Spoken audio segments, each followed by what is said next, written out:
ఈ సంవత్సరము జూలై మాసంలో వృషభ రాశి జాతకులకు, వృషభ రాశిలో జన్మించినటువంటి వారికి గోచార ఫలితాలు ఎలా ఉన్నాయో తెలుసుకుందాం. ముందుగా వృషభ రాశిలో జన్మించినటువంటి వారికి సూర్యుడు 2-3 స్థానాలలో సంచరిస్తున్నాడు. రెండవ స్థానంలో సంచరించడం ప్రతికూలంగా ఉంటుంది. తదనంతరం 3వ స్థానంలోకి ప్రవేశిస్తున్నాడు. మాసం చివరి వరకు కూడాను 3వ స్థానంలో సంచరిస్తున్నాడు, అనుకూలంగా ఉన్నాడు. కుజుడు అర్ధాష్టమ పంచమ స్థానాలలో ప్రతికూలంగా ఉన్నాడు. బుధుడు 2-3 స్థానాలలో అనుకూలంగా సంచరిస్తున్నాడు. గురువు ద్వితీయ స్థానంలో, ధన స్థానంలో, వాక్ స్థానంలో, విద్యా స్థానంలో అనుకూలంగా సంచరిస్తున్నాడు. శుక్రుడు జన్మస్థానంలో సంచరిస్తున్నాడు, అనుకూలంగా ఉన్నాడు. శనీశ్వరుడు ఏకాదశ స్థానంలో సంచరిస్తున్నాడు, చాలా అనుకూలంగా ఉన్నాడు. రాహువు దశమ స్థానంలో కొంత ప్రతికూలంగా ఉన్నాడు. కేతువు అర్ధాష్టమ స్థానంలో ప్రతికూలంగా ఉన్నారు. ఈ విధంగా గ్రహస్థితి ఉంది, ఈ స్థానాలలో సంచరిస్తున్నాయి. అయితే ఓవరాల్గా మనం చూసినట్టయితే గురువు శని ప్రధానమైనటువంటి గ్రహాలు అనుకూలంగా ఉన్నాయి. మాస ఫలితం పైన ప్రభావాన్ని చూపించేటువంటి గ్రహాలు సూర్యుడు, బుధుడు, శుక్రుడు కూడాను అనుకూలంగా ఉన్నారు. కాబట్టి ఓవరాల్గా మనం చూసినట్టయితే వృషభ రాశి వారికి ఈ జూలై మాసము బాగా కలిసి వస్తుంది. అనుకూలమైనటువంటి ఫలితాలు ఎక్కువగా ఉండేటువంటి అవకాశాలు ఉన్నాయి. కాబట్టి ఈ గ్రహస్థితిని, ఈ సంచారాన్ని మీరు సద్వినియోగపరుచుకున్నట్టయితే సత్ఫలితాలను పొందేటువంటి అవకాశం బాగా ఉంది. అయితే ఈ గ్రహస్థితి మూలకంగా ప్రారంభించినటువంటి పనులన్నీ కూడాను మీరు సకాలంలో పూర్తి చేయగలుగుతారు. అంటే అనుకున్నటువంటి సమయంలో వాటిని పూర్తి చేయడం మూలకంగా ఆర్థికపరమైనటువంటి బెనిఫిట్స్ పొందేటువంటి అవకాశాలు బాగా ఉన్నాయి. లాభదాయకంగా ఉంటుంది. పూర్వము పెట్టినటువంటి పెట్టుబడులకు ఈ సమయంలో మీరు ప్రతిఫలాలను పొందేటువంటి అవకాశం బాగా ఉంది.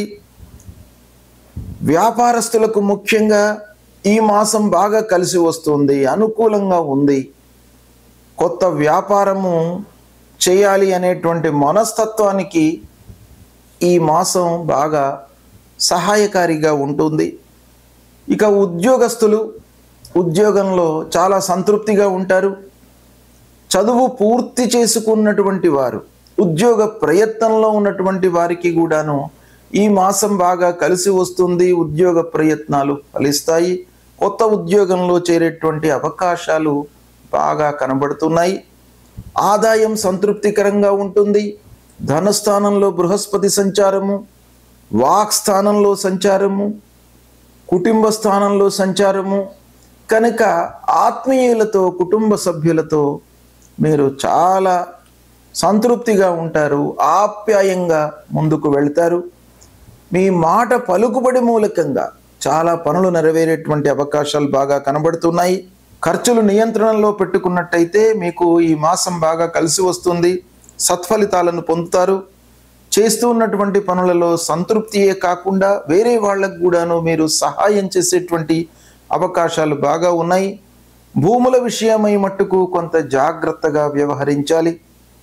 కొనేటప్పుడు కానివ్వండి, అమ్మే సమయంలో కానివ్వండి, డాక్యుమెంటేషన్ సమయంలో కానివ్వండి, డబ్బులు తీసుకునేటప్పుడు కానివ్వండి, ఇచ్చేటప్పుడు కానివ్వండి, మీరు కొంత జాగ్రత్తగా ఈ మాసంలో ఉండడం అనేటువంటిది చాలా అవసరము. భూమి, ప్లాట్లు, వాహనము కొనుగోలుపై మనస్సు నిలుపుతారు. ప్రయాణాలు బాగా కలిసి వస్తాయి. అయితే వృత్తిపరమైనటువంటి ప్రయాణాలలో కొంత అలసట, ఆటంకం గోచరిస్తుంది. కనుక దశమ స్థానంలో రాహు సంచారము కొంత ఆలస్యానికి, ఆటంకాలకు ప్రతీక కనుక కొంత మీరు కాన్సన్ట్రేషన్ ఎక్కువగా మీరు చేయవలసినటువంటి స్థితి ఉంటుంది. అయినప్పటికీ మీకు సంతృప్తిగానే ఉంటుంది. బాగా కలిసి వస్తుంది. శుభకార్య ప్రయత్నాలు అనుకూలిస్తాయి. మంచి పనులు ప్రారంభించాలి అనేటువంటి ఒక మనస్తత్వము మీ లోపల డెవలప్ అవుతుంది. ఇకపోతే కుటుంబ వాతావరణం మీకు బాగా సపోర్టింగ్గా ఉంటుంది, సంతృప్తికరంగా ఉంటుంది. కుటుంబ పెద్దలు, భార్య, పిల్లలు, తల్లిదండ్రులు అందరూ కూడాను మీకు సహాయంగా ఉంటారు. అన్ని విధాలుగా కలిసి వస్తుంది. స్నేహితులు, బంధువులు, దగ్గరి వాళ్ళ యొక్క సహాయ సహకారాల మూలకంగా మీకు బాగా అనుకూలత కనబడుతుంది. అయితే కొన్ని విషయాలలో దగ్గరి వాళ్ళ మూలకంగా ప్రత్యేకంగా మీరు డీప్ డిస్కషన్లోకి వెళ్ళినట్టయితే కొంత మనస్పర్ధలు తలెత్తేటువంటి అవకాశాలు కనబడుతున్నాయి. అయితే గౌరవ మర్యాదలు లభిస్తాయి. సమాజంలో మీకు మంచి పేరు లభిస్తుంది. మాట పలుకుబడి మూలకంగా చాలా పనులు నెరవేరేటువంటి అవకాశాలు బాగా కనబడుతున్నాయి. కొత్త పరిచయాలు ఏర్పడతాయి. పరిచయాలతో కార్య సాఫల్యం గోచరిస్తోంది. వివాదాలకు దూరంగా ఉండడం మంచిది. అనవసరంగా మధ్యవర్తిత్వం చేయడం మూలకంగా కొన్ని ఇబ్బందులను ఎదుర్కొనేటువంటి అవకాశం ఉంది కనుక మీకు ఎంతవరకు అవసరమో అంతవరకే మీరు తలదూర్చండి. ఆ పనిలోకి వెళ్ళండి. సహాయ సహకారాలు అందించండి. అనవసరంగా మీరు వెళ్ళినట్టయితే మీరు ఇబ్బందులకు గురి అవుతారు. ఇక పిల్లల యొక్క ఉన్నత విద్యకై చేసేటువంటి ప్రయత్నాలు బాగా కలిసి వస్తాయి. మీకు కూడాను స్వయంగా ఉన్నత విద్యకై అనుకూలమైనటువంటి సమయం. మీరు కొంత సమయాన్ని వెచ్చించినట్టయితే మంచి ఫలితాలను పొందేటువంటి అవకాశాలు ఉన్నాయి. ఉన్నత విద్యకై చాలా అనుకూలమైనటువంటి మాసం ఈ జూలై మాసం. దీన్ని సద్వినియోగపరచుకోండి. శుభకార్యాలు చేస్తారు, హాజరవుతారు. కళాకారులకు, సాహిత్యవేత్తలకు, సాఫ్ట్వేర్ రంగంలో ఉన్నటువంటి వారికి, మీడియా రంగంలో ఉన్నటువంటి వారికి, జర్నలిస్టులకు, బ్యాంకింగ్ సంస్థలలో పనిచేస్తున్నటువంటి వారికి, మార్కెటింగ్ రంగంలో ఉన్నటువంటి వారికి, వీళ్ళందరికీ కూడాను ఈ జూలై మాసం బాగా కలిసి వస్తుంది. కొత్త అవకాశాలు వస్తాయి.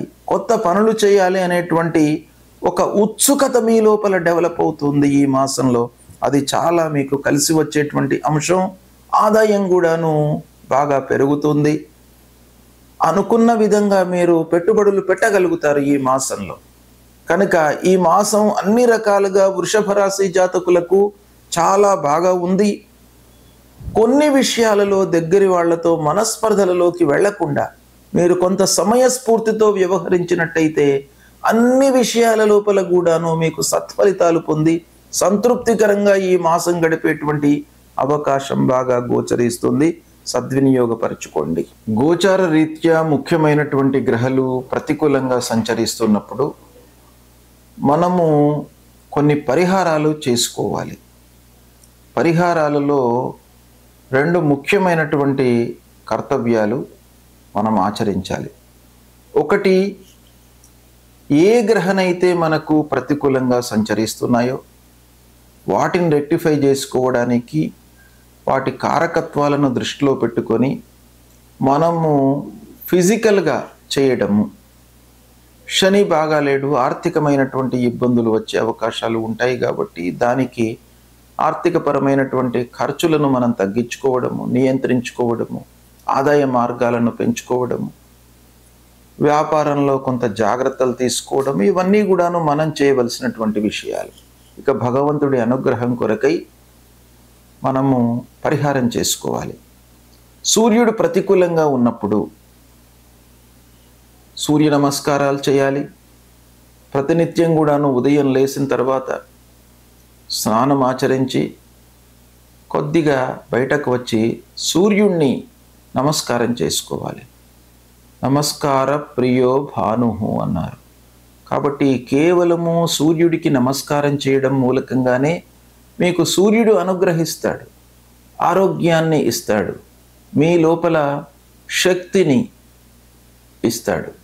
కాబట్టి ప్రతినిత్యం కూడాను సూర్య నమస్కారాలు చేస్తే మీకు అన్ని రకాలుగా ఆరోగ్య సమస్యలు లేకుండా మిమ్మల్ని ఆ సూర్యనారాయణుడు కాపాడుతాడు.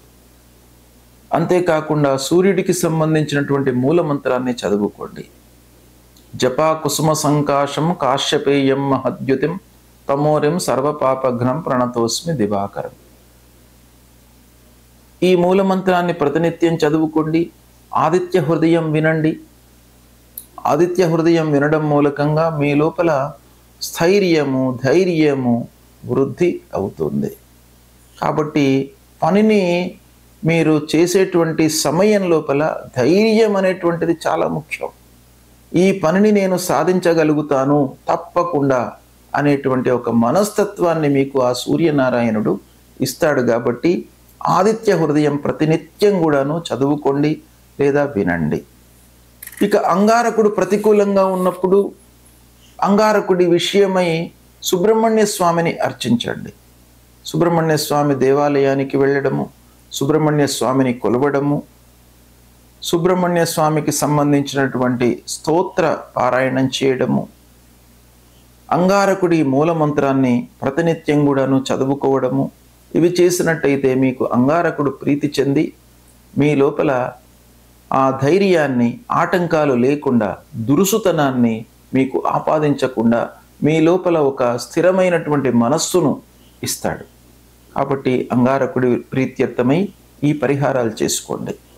ఇక బుధుడు ముఖ్యంగా మీకు వ్యాపారం పైన, మీ విచక్షణ పైన, బుద్ధి పైన ఎక్కువ ప్రభావాన్ని చూపించేటువంటి గ్రహం.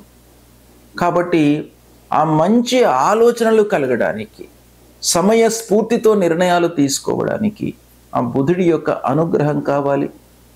బుధుడి యొక్క అనుగ్రహము ఎలా వస్తుంది? మీరు విష్ణుమూర్తిని ప్రతినిత్యం కూడాను కీర్తించడము, జపించడము, స్తోత్రం చేయడము, పూజించడం మూలకంగా మీకు కలుగుతుంది. కనుక ప్రతినిత్యము విష్ణు సహస్రనామ పారాయణం చేసుకోండి. తద్వారా మీకు ఒక సుఖమయమైనటువంటి జీవనాన్ని ఇస్తాడు ఆ నారాయణుడు. కాబట్టి ఆ బుధుడి ప్రీతి కొరకై విష్ణు సహస్రనామ పారాయణం చేయండి. ప్రతినిత్యము చేయండి. వీలుగానట్టయితే వారానికి ఒకసారైనా కూడాను చేయండి లేదా వినండి. విష్ణు సహస్రనామాలు విన్నట్టయితే మీ స్థితి లోపల, మీ ఉనికి లోపల ఇబ్బంది లేకుండా మిమ్మల్ని కాపాడతాడు. అంటే హెచ్చు తగ్గులు లేకుండా మీ స్థితి ఎలానైతే ఉందో దానికి ఇంకా ఉన్నతమైనటువంటి స్థితినే మీకు ఇస్తాడు. ఇక గురువు ప్రతికూలంగా ఉన్నప్పుడు గురువు యొక్క మూలమంత్రాన్ని పఠించండి. దేవానాంచ ఋషీణాంచ గురుం కాంచన సన్నిభం వందనీయం త్రిలోకానాం తం నమామి బృహస్పతిం అనేటువంటి మూలమంత్రాన్ని ప్రతినిత్యం కూడాను పఠించండి. ముఖ్యంగా గురువు ప్రతికూలంగా ఉన్నప్పుడు ప్రథమ గురువులు అయినటువంటి తల్లిదండ్రులను సేవించండి. తల్లిదండ్రుల యొక్క సేవా మూలకంగా మీకు వాళ్ళ యొక్క అనుగ్రహం లభిస్తుంది, వాళ్ళ యొక్క దీవెనలను పొందుతారు. తప్పకుండా తల్లిదండ్రులు ఒక లాభాపేక్ష లేకుండా మిమ్మల్ని ఈ స్థితికి తీసుకువచ్చి ఉంటారు. కాబట్టి వాళ్ళ యొక్క ఆలోచన, వాళ్ళ యొక్క దీవెన మీకు లభించాలి అని అంటే తప్పకుండా గురువులను సేవించడము, తల్లిదండ్రులను సేవించడము, ఇవి తప్పకుండా చేయండి. దత్తాత్రేయ స్వామిని కొలవండి, సుబ్రహ్మణ్య స్వామిని, దక్షిణామూర్తిని కొలవండి. ఇవి చేయడం మూలకంగా మీకు గురువు ప్రీతి చెంది ఆ గురువు మూలకంగా కలిగేటువంటి ప్రతికూలం దూరం అవుతుంది. ఇక శుక్రుడు ప్రతికూలంగా ఉన్నప్పుడు లక్ష్మీ అమ్మవారిని కొలవండి. లక్ష్మీ అష్టోత్తరాన్ని ప్రతినిత్యం కూడాను చదవండి. చేసినట్టయితే ఆ శుక్రుడు ప్రీతి చెందుతాడు. ఇక శనీశ్వరుడు ప్రతికూలంగా ఉన్నప్పుడు శని నిమిత్తమై శనికి సంబంధించినటువంటి మూలమంత్రం నీలాంజన సమాభాసం రవిపుత్రం యమాగ్రజం ఛాయా మార్తాండ సంభూతం తం నమామి శనైశ్చరం అనేటువంటి మూలమంత్రాన్ని ప్రతినిత్యం కూడాను చదవండి. శనికి సంబంధించినటువంటి స్తోత్రాన్ని కూడాను పారాయణం చేసుకోండి. హనుమాన్ చాలీసా పారాయణం చేయండి. తప్పకుండా మీ లోపల భయాందోళనలకు గురి కాకుండా ఆంజనేయ స్వామి అభయము మీకు ఇస్తాడు. ఆ అభయాంజనేయ స్వామి మిమ్మల్ని రక్షిస్తాడు, భయాందోళనకు గురి కాకుండా మిమ్మల్ని చూస్తాడు. కాబట్టి హనుమాన్ చాలీసా చదవండి. శనికి సంబంధించినటువంటి మూలమంత్రాన్ని చదవండి. శనికి సంబంధించినటువంటి దానాలు చేసుకోండి. ఇక రాహు ప్రతికూలంగా ఉన్నప్పుడు అమ్మవారిని కొలవండి. దుర్గామాత మీ లోపల ఒక స్థిరమైనటువంటి ఆలోచనలు, భయము లేకుండా, దుఃఖము కలగకుండా, ఒక అసహనము లేకుండా, అధైర్యము ఇక లోను కాకుండా మిమ్మల్ని అమ్మవారు కాపాడుతారు. కాబట్టి అమ్మవారి దేవాలయానికి వెళ్ళండి, అమ్మవారిని ప్రతినిత్యం కూడాను పూజించండి. రాహువుకు సంబంధించినటువంటి మూల మంత్రాన్ని ప్రతినిత్యము పఠించండి. ఇక కేతువు ప్రతికూలంగా ఉన్నప్పుడు గణపతిని స్మరించండి, గణపతి దేవాలయానికి వెళ్ళండి. ఆ విఘ్నేశ్వరుణ్ణి కొలిచినట్టయితే ఆటంకాలు లేకుండా మీరు ప్రారంభించినటువంటి పనులను సమయం లోపల పూర్తి చేసేటువంటి ఒక మనస్తత్వాన్ని, పరిస్థితిని క్రియేట్ చేస్తాడు. కాబట్టి కేతువు ప్రతికూలంగా ఉన్నప్పుడు విఘ్నేశ్వరుణ్ణి పూజించండి. ఈ విధంగా గ్రహాలు ప్రతికూలంగా ఉన్నప్పుడు భగవంతుణ్ణి స్మరించడం, భగవంతుణ్ణి కీర్తించడం, ఆయా గ్రహాలకు చెప్పబడినటువంటి స్తోత్రాలను పారాయణం చేయడము చేసినట్టయితే ఆ భగవంతుడి యొక్క అనుగ్రహం మీకు లభిస్తుంది. ప్రతికూలత అనేటువంటిది నిర్వీర్యమవుతుంది. తప్పకుండా ఆ భగవంతుడు మిమ్మల్ని గ్రహాలు ఏ విధంగా ఉన్నప్పటికీ, ఏ స్థానంలో సంచరిస్తున్నప్పటికీ భగవంతుణ్ణి కీర్తించడము, స్తోత్రించడము, జపాలు, పారాయణాల మూలకంగా మిమ్మల్ని తప్పకుండా భగవంతుడు కరుణిస్తాడు, అనుగ్రహిస్తాడు, మంచి ఆలోచనలను మీకు ఇస్తాడు. కాబట్టి ఆ భగవంతుణ్ణి తప్పకుండా మీరు స్మరించండి, కీర్తించండి, శుభ ఫలితాలను పొందుతారు. ఈ జూలై మాసంలో ముఖ్యమైనటువంటి పండుగలను వివరిస్తాను. ఏ ఏ రోజులలో ముఖ్యమైనటువంటి పండుగలు వస్తున్నాయి, వాటిని ఆచరించడం మూలకంగా మనకు ఎలాంటి ఫలితాలు కలుగుతాయి, ఋషులు దర్శించి మనకు పండుగలను నిర్ణయించారు. మన ఉన్నతి కొరకు, మనము సుఖమయమైనటువంటి జీవితాన్ని గడపడానికి పండుగలు నిర్దేశించడం జరిగింది. కాబట్టి ఈ పండుగలను ఆచరించి సుఖమయమైనటువంటి ఫలితాలను పొందాలి. అయితే ఈ నెలలో, ఈ జూలై మాసంలో 6వ తారీఖు 6 జూలై 2025 ఆదివారం ఏకాదశి. ఈ రోజున ఉదయం 5:47 పునర్వసు కార్తీ ప్రవేశమైంది. కార్తులు ముఖ్యంగా వ్యవసాయదారులకు చాలా ముఖ్యమైనటువంటిగా భావిస్తారు. కార్తులను దృష్టిలో పెట్టుకొని వ్యవసాయ పనులు చేస్తారు, సత్ఫలితాలను పొందుతారు. చాలా ఏళ్ల నుంచి కూడాను కార్తులు అనేటువంటివి వ్యవసాయదారులకు వర్షము, పంటలు, వాళ్ళు చేసేటువంటి కర్తవ్యాలు ఇవన్నీ కూడాను కార్తులను దృష్టిలో పెట్టుకొని వాళ్ళు చేస్తూ ఉంటారు. గనక పునర్వసు కార్తీ 6వ తారీఖు ఉదయం పూట ప్రవేశించింది. అదే రోజున సర్వేషాం దేవశయన తొలి ఏకాదశి. సర్వేషాం అంటే మనకు 3 మతాలు ఆచారంలో ఉన్నాయి, సాంప్రదాయాలు ఆచారంలో ఉన్నాయి, అందరూ కూడాను పాటిస్తున్నారు. స్మార్త సాంప్రదాయము, వైష్ణవ సాంప్రదాయము, కేవల వైష్ణవ సాంప్రదాయము, భాగవత సాంప్రదాయము, ఇలా ఈ సాంప్రదాయాలు మనకు ఆచారంలో ఉన్నాయి. అయితే అందరికీ కూడాను 6వ తారీఖు తొలి ఏకాదశి అవుతుంది. ఈ తొలి ఏకాదశితో చాతుర్మాస్యాలు ప్రారంభమవుతాయి గృహస్థులకు ఆషాఢ శుక్ల ఏకాదశితో చాతుర్మాస్యాలు ప్రారంభమవుతాయి. పౌర్ణిమతో పరివ్రాజులకు చాతుర్మాస్యాలు ప్రారంభమవుతాయి. అయితే ఈ చాతుర్మాస్యము అనేటువంటిది ఒక దీక్ష. ఈ 4 మాసాలు దీక్షలో ఉంటారు గృహస్థులు. అంటే ఈ నెలల లోపల కొన్ని వర్జ్యము చెప్పబడి ఉంది. కాబట్టి ఈ చాతుర్మాస్యాలు 6వ తారీఖు నుండి ప్రారంభమవుతున్నాయి కనుక దీక్ష అనేటువంటిది గృహస్థులకు ప్రారంభమవుతుంది. ఇదే రోజున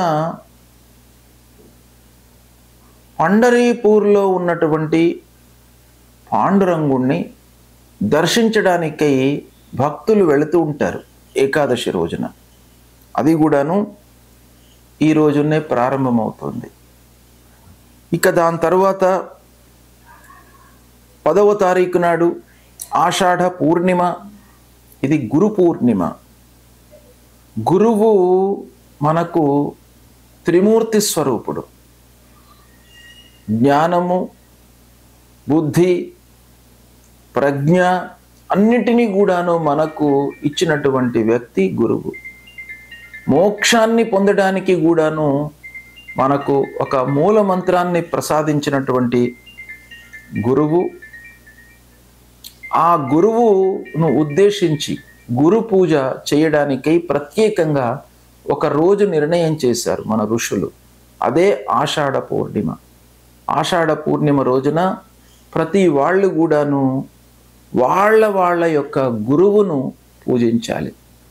విద్యా గురువు కానివ్వండి, జ్ఞానాన్ని ప్రసాదించడానికి ఎవరైతే మనకు మూల మంత్రాన్ని ఉపదేశించారో అలాంటి గురువును, తర్వాత దత్తాత్రేయ స్వామిని, దక్షిణామూర్తిని, ఇలా గురువును పూజించడానికై మనకు ప్రత్యేకంగా ఆషాఢ పూర్ణిమ గురు పూజోత్సవం జరుపుకోవాలి అనేటువంటి ఉద్దేశంతో ఆషాఢ పూర్ణిమ రోజున మనకు ఋషులు నిర్దేశించారు గనక ఆ రోజున మనము అందరం కూడాను గురువులను పూజించాలి.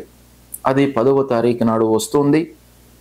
ఇక 14 జూలై సంకష్టహర చతుర్థి వ్రతం. ఈ సంకష్టహర చతుర్థి వ్రతాన్ని ఆచరించడం మూలకంగా మనము ఇబ్బందులను ఎదుర్కొంటున్నటువంటి అన్ని ఇబ్బందులు కూడాను ఈ వ్రతము ఆచరించడం మూలకంగా దూరం అవుతాయి. అంటే ఈ వ్రతములోనే మనకు ఈ పేరులోనే ఉంది సంకష్టహర చతుర్థి వ్రతం. సంకటహర చతుర్థి వ్రతం అన్ని సంకటాలను, ఇబ్బందులను దూరం చేసేటువంటి వ్రతం సంకష్టహర చతుర్థి వ్రతం. ఇది 14వ తారీఖు నాడు వస్తుంది. ఈ వ్రతం యొక్క విధానం ఏంటంటే ఉదయం నుండి కూడాను మనము ఉపవాసంతో ఉండి గణపతిని ప్రార్థించి గణపతికి షోడశోపచార పూజ, అభిషేకము, పారాయణాలు చేసి చంద్రోదయం తర్వాత అంటే చంద్రుణ్ణి చూసిన తర్వాత, ఈరోజు చంద్రోదయము రాత్రి 9:42 ఉంది. ఆ 9:42 తర్వాత మనము మళ్ళీ భోజనం చేయాలి. ఇది ఈ వ్రతం యొక్క విధానం. అంటే ఉదయం నుంచి కూడాను ఉపవాసంతో ఉండి చంద్రుణ్ణి దర్శించిన తర్వాత ఉపవాస దీక్ష వదిలి అప్పుడు మనం భుజించడము, తర్వాత ఈ గణపతిని స్మరించడము, అభిషేకం చేయడము ఈ వ్రతానికి సంబంధించినటువంటి విధానము. దీన్ని మనము పాటించడం మూలకంగా కష్టాల నుండి బయటపడతాము, ఇబ్బందుల నుండి విముక్తులమవుతాము. మనకు ఆ గణపతి అభయాన్ని ఇస్తాడు. అంటే ఒక వరద గణపతి, అంటే మనము కోరినటువంటి కోరికలను తీరుస్తాడు, అభీష్ట కార్యసిద్ధి కలుగుతుంది. ఇక 16వ తారీఖు నాడు కర్కాటక సంక్రమణ. కర్కాటక సంక్రమణ సాయంత్రం 5:32 ప్రవేశిస్తుంది. దీని తర్వాత దక్షిణాయనం ప్రారంభమవుతుంది. కర్కాటక సంక్రమణతో దక్షిణాయనం ప్రారంభమవుతుంది. మకర సంక్రమణతో ఉత్తరాయణం ప్రారంభమవుతుంది. కనుక ఈ దక్షిణాయనం ప్రారంభమైన తర్వాత కొన్ని ముఖ్యమైనటువంటి పనులు నిషిద్ధమని శాస్త్రం చెప్పింది. దక్షిణాయనంలో ఉపనయనాది కార్యక్రమాలు పనికిరావు, చాతుర్మాస్యం లోపల కూడాను వివాహాది శుభకార్యాలు పనికిరావు అని కొంత చెప్పబడినప్పటికీ కొంతమంది ఋషులు కొన్ని ప్రత్యేకమైనటువంటి మాసాలు పనికి వస్తాయి అనేటువంటి విషయం కూడాను ఉంది గనక చాతుర్మాస్యాల లోపల శ్రావణ మాసం ఆచారంలోకి వచ్చేసింది. శ్రావణ మాసంలో వివాహాది శుభకార్యాలు చేస్తున్నారు. అయితే ఈ కర్కాటక సంక్రమణతో దక్షిణాయనం ప్రారంభమవుతుంది. సంక్రమణ ప్రారంభమైన తర్వాత ఉదయం నుండి ఈ ప్రవేశం వరకు సంక్రమణ పుణ్యకాలం ఉంటుంది. ఈ పుణ్యకాలం లోపల పితృదేవతలను ఉద్దేశించి తర్పణాదులు సమర్పించినట్టయితే పితృదేవతలు ప్రీతి చెంది మనను అనుగ్రహిస్తారు. కనుక ఈ సంక్రమణ రోజున నదీ స్నానం కానీ దగ్గర ఉన్నటువంటి ఏదైనా కూడా తటాకానికి కానీ వెళ్ళి స్నానం ఆచరించి పితృదేవతల ప్రీత్యర్థమై తర్పణాలు మనం వదిలినట్టయితే ఆ పితృరూపంలో భగవంతుని రూపంలో ఉన్నటువంటి ఆ పితృదేవతలు మనను అనుగ్రహిస్తారు. ఇక తర్వాత 23 జూలై మాస శివరాత్రి.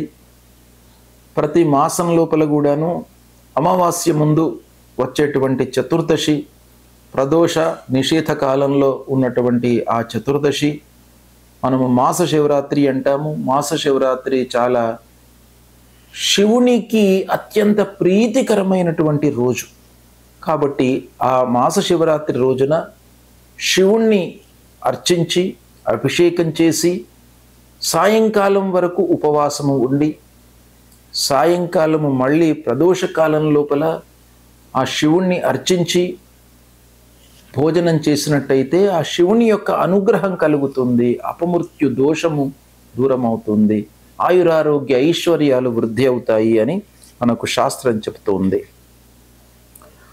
తర్వాత 24వ తారీఖు నాడు అమావాస్య, దర్శ అమావాస్య, ఆషాఢ అమావాస్య. ఈ అమావాస్యను చుక్కల అమావాస్య అని కూడా అంటారు. ఈ అమావాస్య ప్రతి అమావాస్య రోజున దర్శ అమావాస్య పితృదేవతల ప్రీత్యర్థమై తర్పణాలు వదిలినట్టయితే పితృదేవతలు ప్రీతి నొందుతారు. షణ్ణవతి శ్రాద్ధాల లోపల ఇవన్నీ కూడాను చెప్పబడి ఉన్నాయి కాబట్టి ఇవన్నీ కూడాను మానవాళి అభివృద్ధి పథంలో ఉండాలి, ఒక సక్రమమైనటువంటి మార్గంలో ఉండాలి అనేటువంటి ఉద్దేశంతో ఋషులు దర్శించి మనకు కల్పించినటువంటి పండుగలు. వీటిని మనం ఆచరించడం మూలకంగా సత్ఫలితాలను పొందుతారు. ఇక 25 జూలై నుండి శ్రావణ మాసం ప్రారంభమవుతుంది. శ్రావణ మాసంలో శివనక్త వ్రతారంభము, శివుడి ప్రీత్యర్థమై నక్త వ్రతారంభము అంటే ఒక పూట భోంచేయడము, పగలంతా కూడాను ఉపవాసంతో ఉండి శివుణ్ణి అర్చించి సాయంకాలం భోంచేయడము. శివనక్త వ్రతారంభము శ్రావణ మాసం ప్రతిపదతో ప్రారంభమవుతుంది. అది 25 జూలై నుంచి ప్రారంభమవుతుంది. ఇక దాని తర్వాత 28 జూలై రోజున నాగుల చవితి, 29 జూలై నాగ పంచమి. ఇవి ఈ జూలై మాసంలో వస్తూ ఉన్నటువంటి ముఖ్యమైనటువంటి పండుగలు. వీటిని ఆచరించండి. శాస్త్రంలో చెప్పిన విధానంతో వ్రతాన్ని, సంక్రమణలను, పండుగలను ఆచరించి సత్ఫలితాలను పొంది సుఖమయమైనటువంటి జీవితాన్ని పొందడానికి అవకాశం ఉంటుంది కాబట్టి వీటిని దృష్టిలో పెట్టుకొని ఆచరించండి.